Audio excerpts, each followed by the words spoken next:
On December 17, 1981, a woman in Oakwood Village, Ohio, noticed something strange at her neighbor's house. When I took my kids to school, my son said, "Mom, Alma's door is open." I don't know how long the door had been open. The snow had blowed in. I kept calling her name.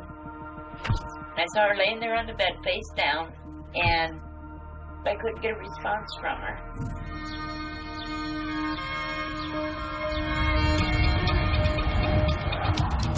She was only 29 years old when she was murdered. Right. Alma Noffsinger was a single mom with 3 children in probably what was one of the safest places in the country. She was a tiny little thing, too. 5'3", 104 pounds.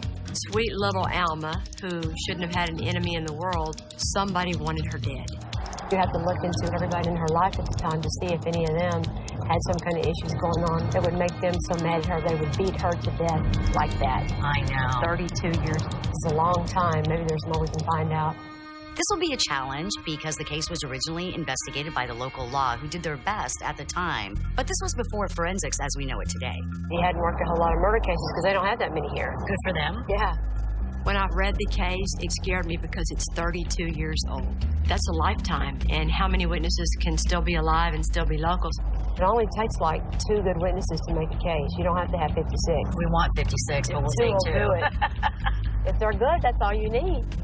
So now we have to try and figure out who had the anger and the means to murder poor Alma and leave those babies without a mother.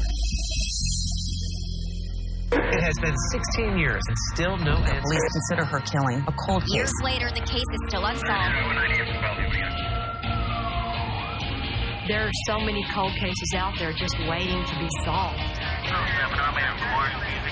The crime scene ultimately tells the story of the murder. We want to bring justice to these victims. Nice, cool little PD, huh? Yeah. Hi. Yolanda McClary. Nice to meet you. I'm Kelly. Hi. Hi, Sheriff. Hi, Jason Landers. Boy, you're tall. Yeah, I've heard that before. I'm glad you guys are here. Oh, we're excited. The size of our office, it kind of limits us to work these cold cases, so it means a lot to us. We appreciate it. And I'm sure the family does as well. Paulding's a small community. We're rural. We don't have a lot of homicides here, and we don't want to. Back in 1981, I was in elementary school. Growing up, I heard about Alma's case. The fact that someone was brutally murdered in our area affected a great deal of people. So it's not only some closure, potentially, for the families, but it's also closure for our community. So you got a place set up for us to work in? Yeah, we got a war room back here if you want to follow me. The Paulding County Jail is only 7 years old. Oh, I love it. Make us feel right at home, huh? But because it's not currently in use, it's going to serve as our workspace this week. Y'all are finally where y'all belong, in jail. You too. Alan Brown. Rob Garcia. Rob, nice to meet you. Brian Hannacraft. Brian, nice to meet you. I'm excited. Helping Yolanda and me out this week is Alan Brown. Y'all want to sit down and start talking about the case? Yeah, I'm ready when you are. Alan is coming on this case because we're working with Deputy Rob Garcia, who really wants to learn, and Alan is very patient, and he likes teaching, so that ought to be a good combination. You want to start and tell us about the case? It's a homicide of Alma Noffsinger. She was a single mom, had 3 kids from 2 marriages, divorced twice. On December 17th of 1981, about 9:28 in the morning, the EMS got a call of a body. They found Alma on her bed, face down, arms underneath her, and her head had been obviously hit with something, and it was bloody, and there's blood all over. No signs of forced entry. The door was actually open. Nothing was stolen. There was no signs of sexual assault or anything like that. This was an extremely brutal crime. The medical examiner reported 7 strikes to the head, but also that her hands were black and blue.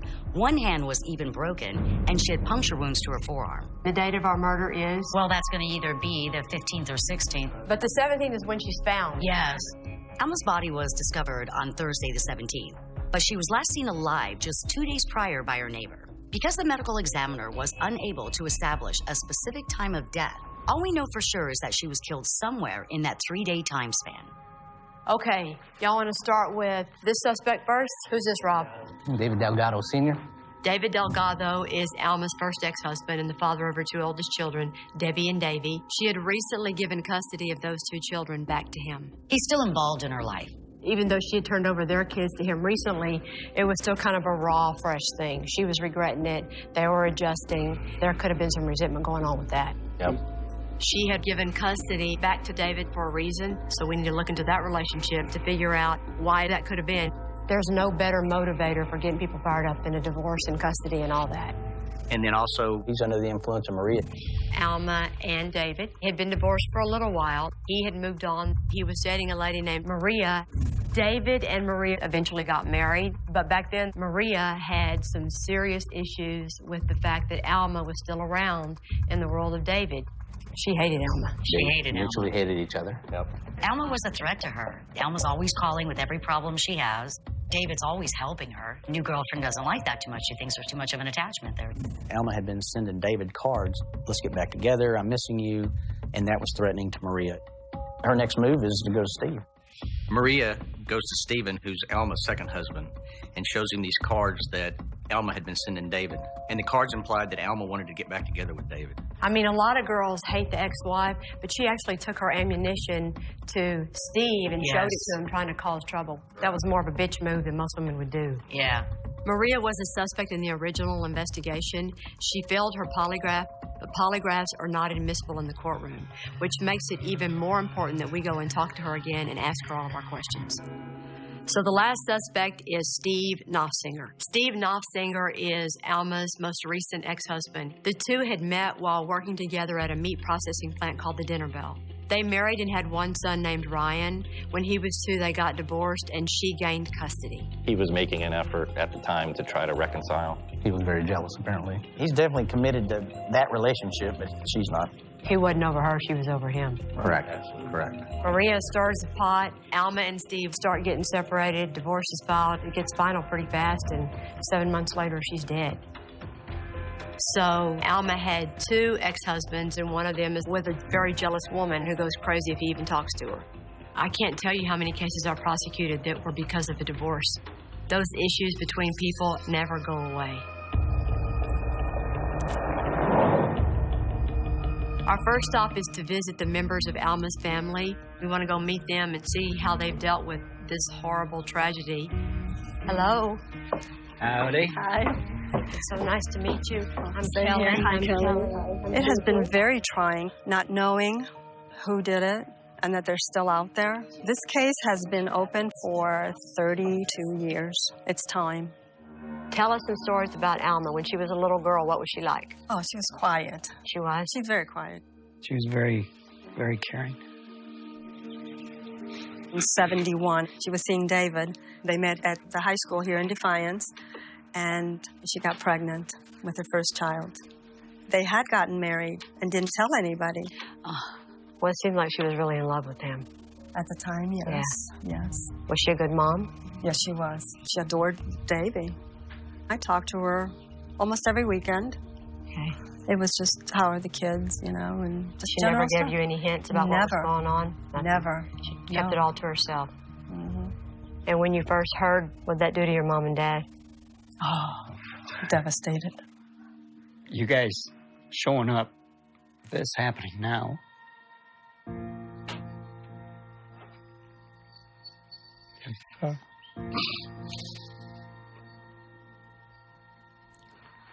Excuse me. Okay. I think about her every day, and everybody else does too. So. We're going to try our very hardest and try and find everybody we can to put all the little pieces together. Good. Okay? Yes. There's hope. Yeah.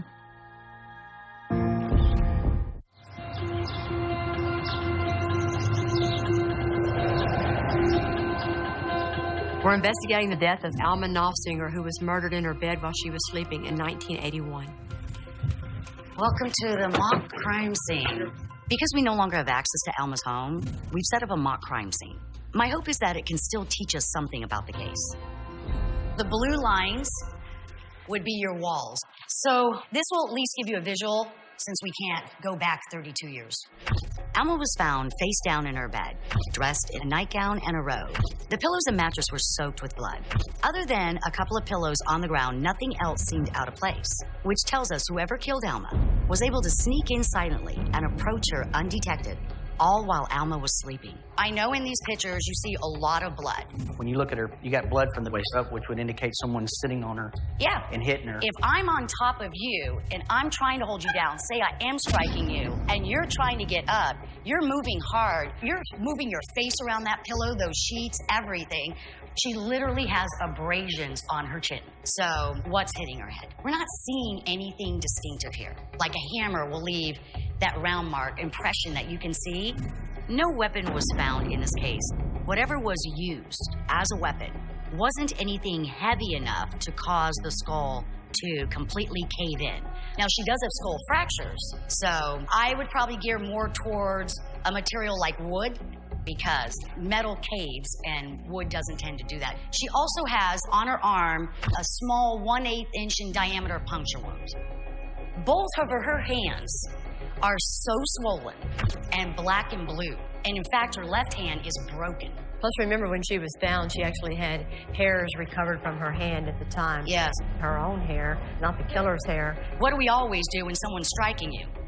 You bring your hands up because it hurts and you're trying to protect yourself. Although M.E. could count 7 distinctive hits to her head, that's not how many times she was hit. A lot more than 7. If her hands were taking some of these blows to the point that one broke, that tells me that she was hit far more than what we can tell just from her skull damage. When you have those blows directed like to the face and the head area, that's like a personal attack. I mean, that is like... And how angry the person was, how they had to know who it was, how they had to know where they were going. And that's not just, I meant to kill her, that's, I'm mad and I mean to kill her. A lot of rage. We need to find out which of our 3 suspects, David, Maria, or Steve, could have hated Alma enough to commit this brutal murder. We're going to start by looking at the person Alma was closest with, her first ex-husband, David. How did Alma feel that David ended up with 2 kids? Well, she just missed them kids so much, and she said it was foolish that she gave them up.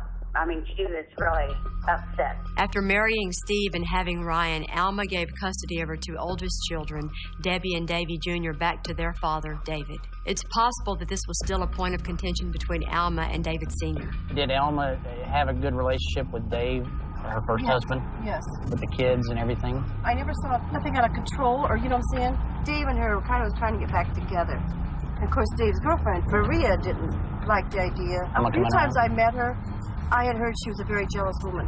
Was jealous over Alma coming around or being around? Right. Maria has motive because Alma is attempting to get back with David. David has motive because he's moved on with his life. He's got his kids, he's got his girlfriend, and then here comes Alma getting in the way. So either David or Maria could have been upset enough with Alma that they would be willing to kill her.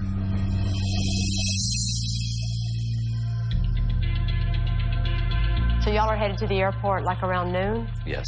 And we're hoping to talk to them tonight. Well, while y'all are having fun, we'll be taking care of business here. Right, Brian? All right. We'll be in touch. David and Maria ended up getting married and live out in the Houston area. So Alan and Rob are going to go to Texas to talk to them. What I always try to do when I go on these deals is try to figure out something new to ask or close up a few loopholes.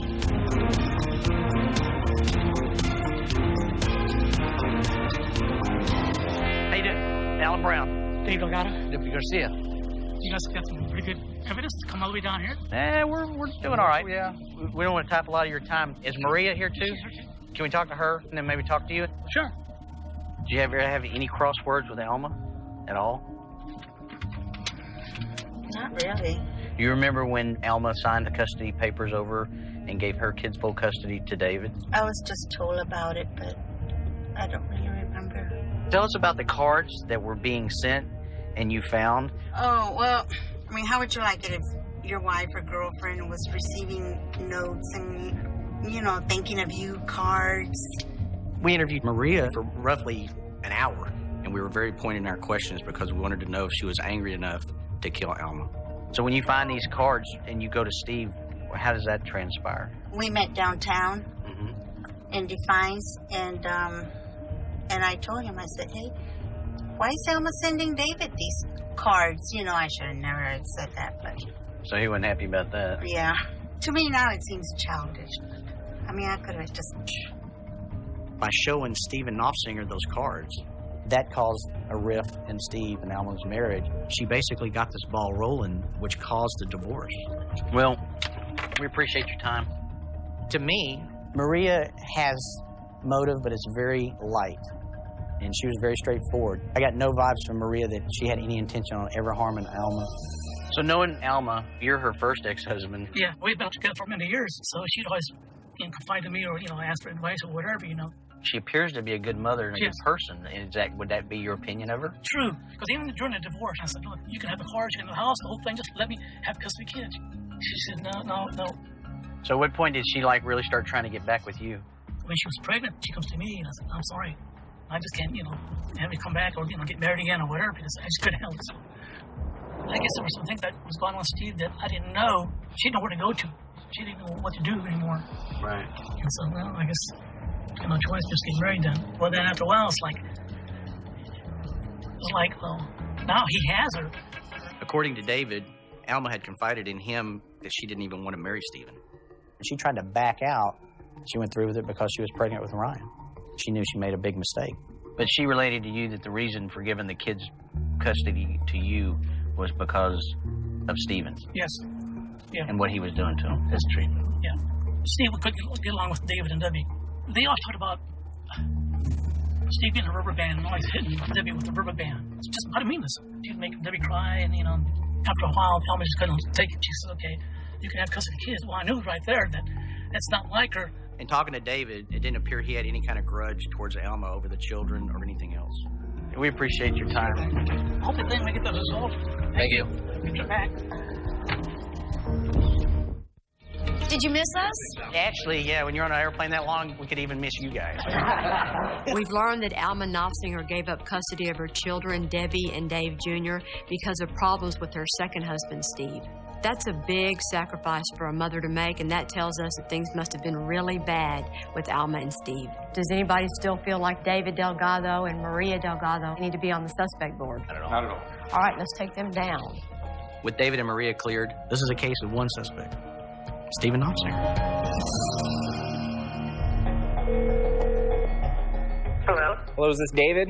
Yes, this is David. This is Lieutenant Hancrat at the Paulding County Sheriff's Office. How are you? Hi, fine. David Jr. was 10 years old when his mother was murdered, but he lived with Alma and Steve before she gave up custody. Well, Ryan was little, so I don't remember a lot. He was never nice to me and my sister. We weren't his real kids, like Ryan was. But Steve definitely was a kid. Physical with my mom. When I went into, the family room one day, and Steve was, holding my mom by the arms and grabbing her real hard and stuff, and, me being a little kid, I was like, leave my mom alone. He just yelled at me, and he was like, you want me to break her arms right here, right now?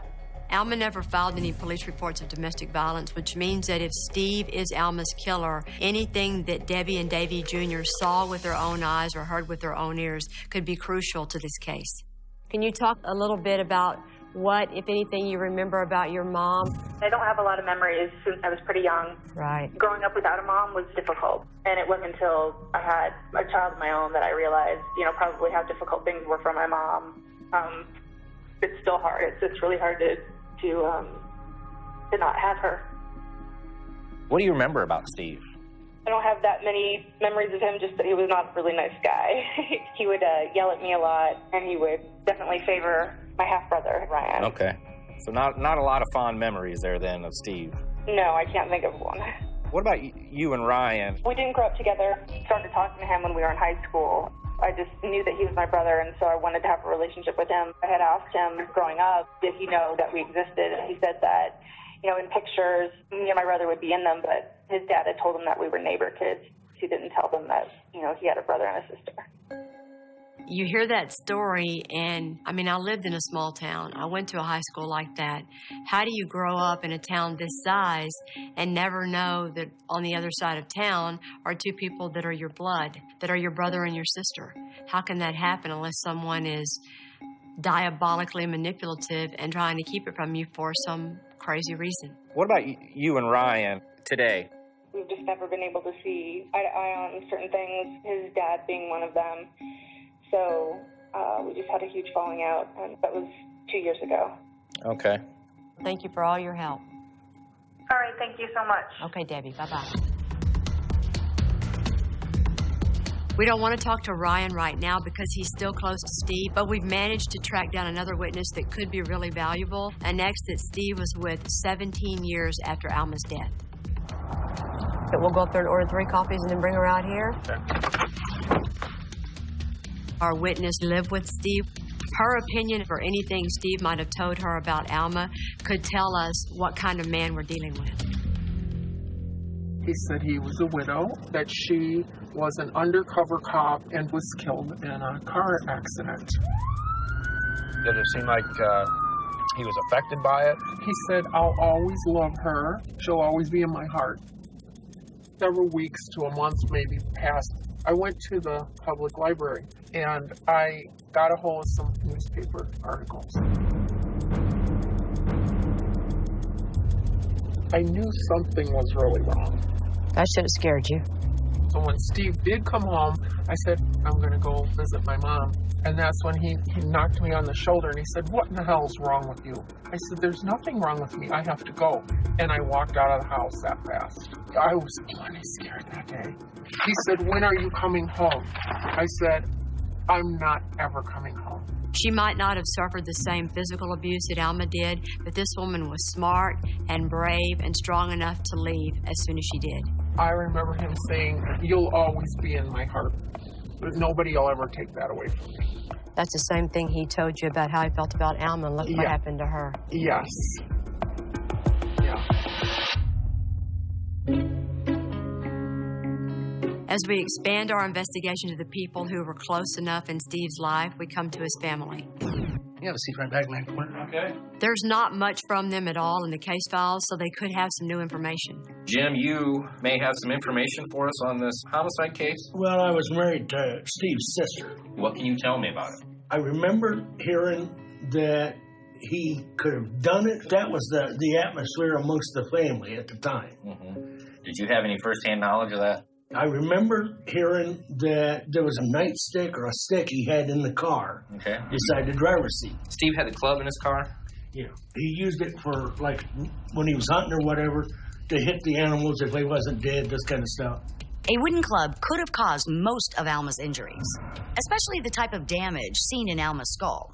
It's worth trying to find out more about it. Did Elaine ever say she's seen it? I think so, yeah. Would she stick up for Steve? Would she tell us her true feelings? If you ask her a question, she's going to answer it honestly. Okay. No matter what. Hi, Elaine. How are you? We talked to your ex-husband, Jim. Yeah. And do you remember Steven ever carrying a club in his car? Yeah. He did? Yeah. It's called a smoke stick. A smoke stick. Describe a smoke stick to me. It's a long piece of wood. So I'm thinking it's like... So that's about 3 feet? Yeah. 2.5, 3 feet. So they would hang half a beef on it at dinner bell. Okay. Something like that. Hang a half a beef, so like hang meat on it. A stick, and then the hook would hang on it? I get it, yeah. Yeah. This smoke stick could possibly match Alma's injuries, but it only helps our case if we can prove that Steve had it at the time of the murder. What did he carry it for? Protection. Did he still have it in the time frame of when all this transpired? He had already gotten rid of it. Why did he get rid of it? Oh, he mentioned that Ryan wanted to play with it, and he didn't want Ryan to play with it. Okay. Because Steve got rid of the smoke stick, it's impossible that we'll find it 32 years after the fact. All of a sudden, the stick was missing after the murder, and he comes up with, well, I just didn't want Ryan playing with it. That's a bullshit excuse. The smoker stick would be a perfect weapon, but without it, it's a bust. We got nothing.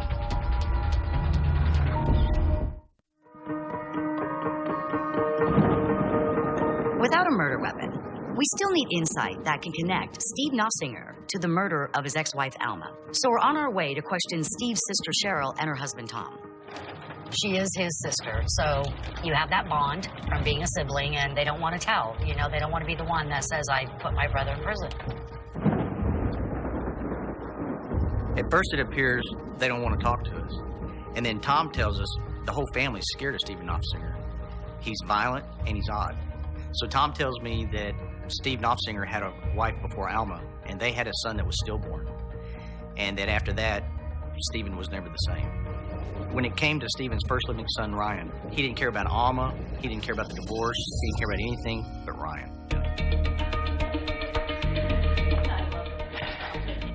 When you work on cases like this, you always want to try and figure out why someone would commit such a horribly brutal murder.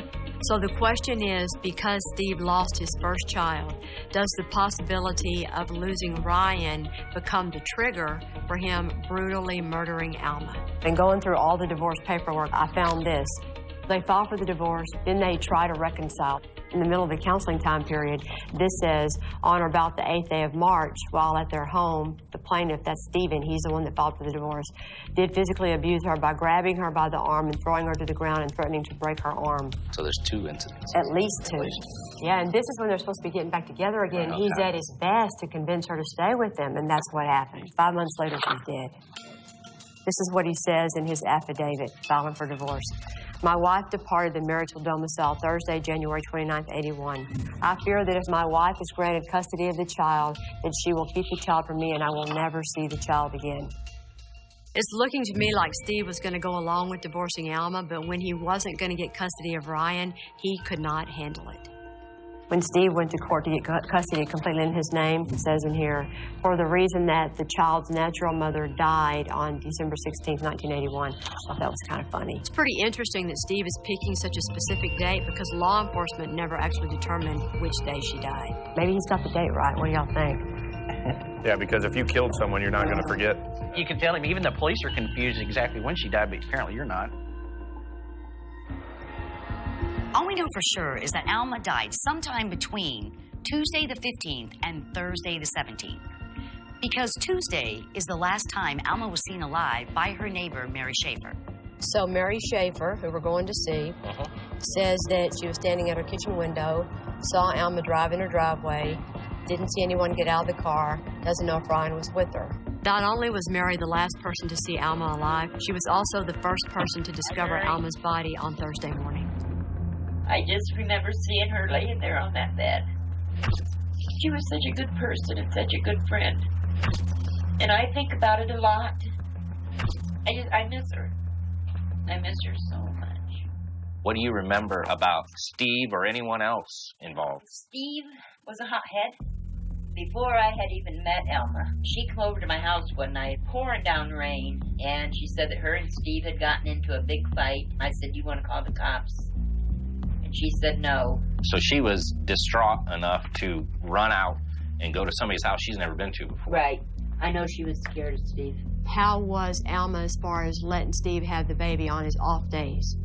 She would let him have him whenever he wanted him. When is the last time you talked to Alma? The Monday, just before she was killed. She just called me and told me that Steve was all upset. And they got into a big argument about it and stuff. And she told Steve that he wasn't going to get Ryan any more other than regular visitation time. We may have just found the trigger that pushed a sick man over the edge. She is going to be the DA's #1 star witness. Heck yeah. I've worked a lot of cases where divorce is the motivating factor. I had a case where a woman left her husband and he pulled up to her house, got out of the car with the bat, and beat her upside the head with that baseball bat over and over and over again. You see that kind of anger and rage, and it tells you who the killer is, just like in this case. We need to always ask ourselves, who wanted Alma dead? I think it's time to prepare for a face-to-face confrontation with Steve. We have the Defiance County Sheriff's Office ready to go. As far as we can tell, he was potentially home yesterday afternoon. He has a white Ford F-150 registered in his name, which was there yesterday. We've got the unmarked units ready to go. We've got the security detail set several blocks away. It's a big day. I'm hoping he'll talk to us freely. What's the plan? Just tell him that we reopened Alma's case and we'd like to talk to him. Don't say if you have time, because then it kind of gets people in out. Rob and Alan Butler says the truck's in the driveway. He doesn't see any movement, just so you know. We're here. From what I've learned about Steve, it's possible he has quite a gun collection, so we have to be careful. There they are. There's no doubt about where he stands on burglars. Yeah.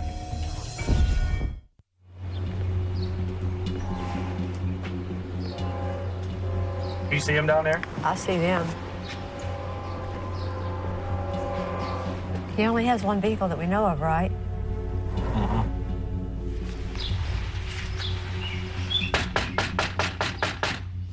We're the owner.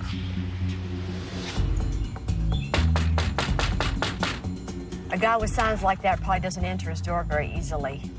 Because of those signs on the door and because of people telling us how opinionated he is and how odd he is, I thought he was home. He just wasn't answering the door. Come on, let's walk over and see. It was open a minute ago. That was? Yeah. So he's home. All right, we're gonna call him because I think he's in here.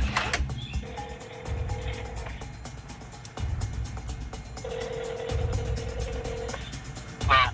Stephen Noffsinger? Yes? Stephen, it's Deputy Garcia from the Paulding County Sheriff's Office. We're at your house. Are you home, sir? No, not at the moment, I'm not. Yes, he is. Can we set up a time to talk to you?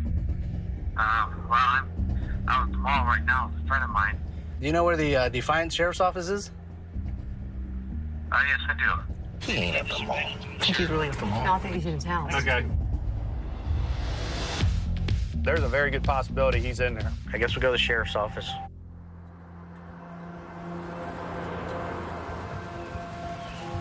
Sheriff West, if you have a phone call in one, Sheriff line 1. This is him.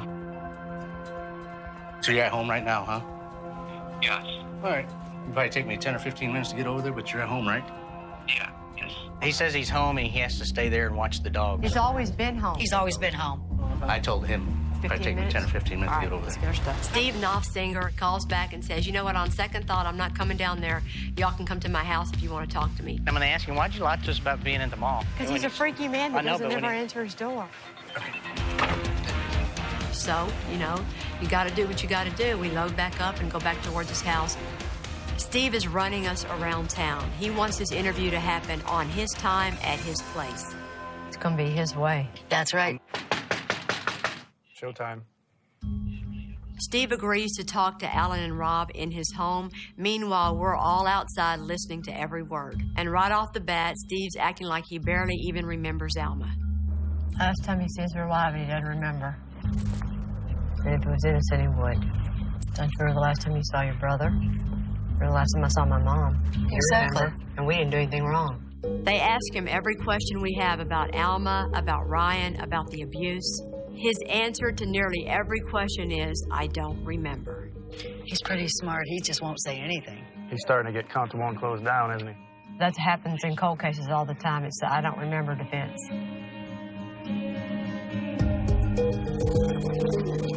Over 2 hours later, Rob and Alan have no choice but to just walk away.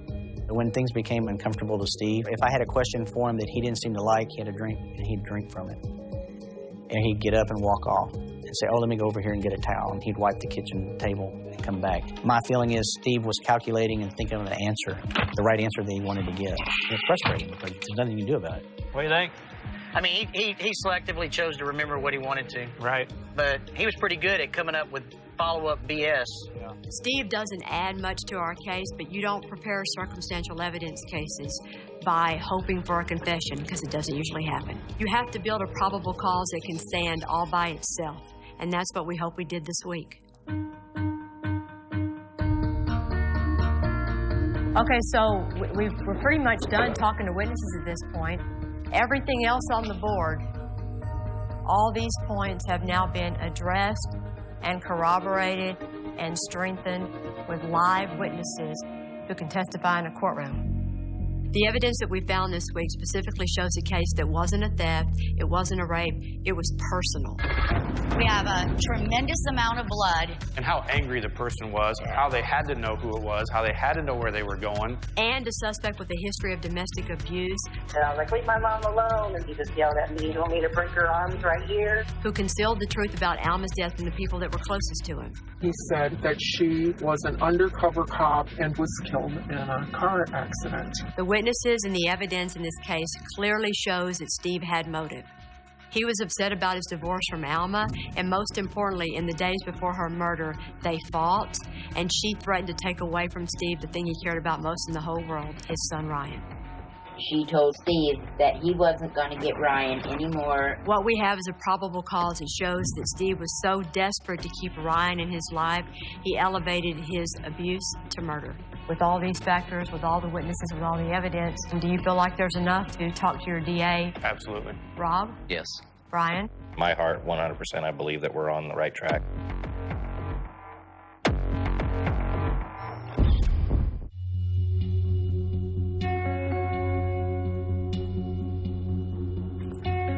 Paulding County has never had to work on a cold case before. So as Brian, Rob, and Jason bring in the prosecutor and present the probable cause to him, it's a chance to solve one for the first time.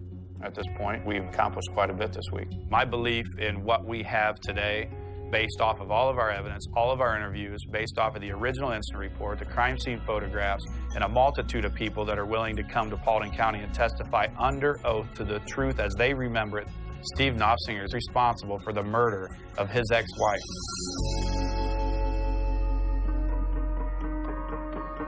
Okay, we're dying to know. All right, so here's the deal. We laid things out for him.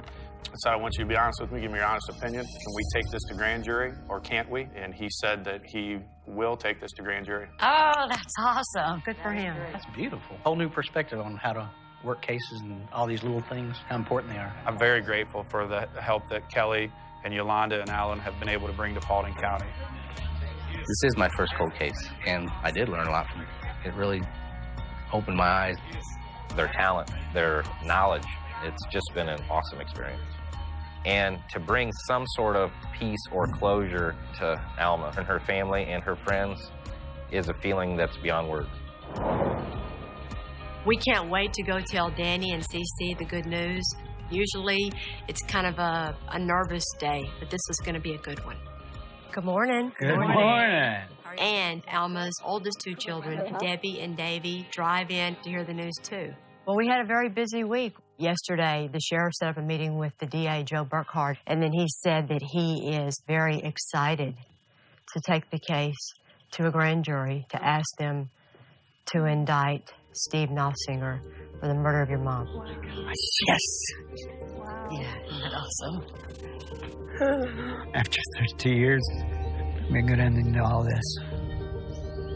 My mom will be very happy. Yeah. And I think that when a jury of people here in this county hear it one day, they're not going to have any trouble finding him guilty. Wow. I know it's a lot to take in. All of your faces are just kind of like... I think they're stunned. Yeah. I'd kind of given up.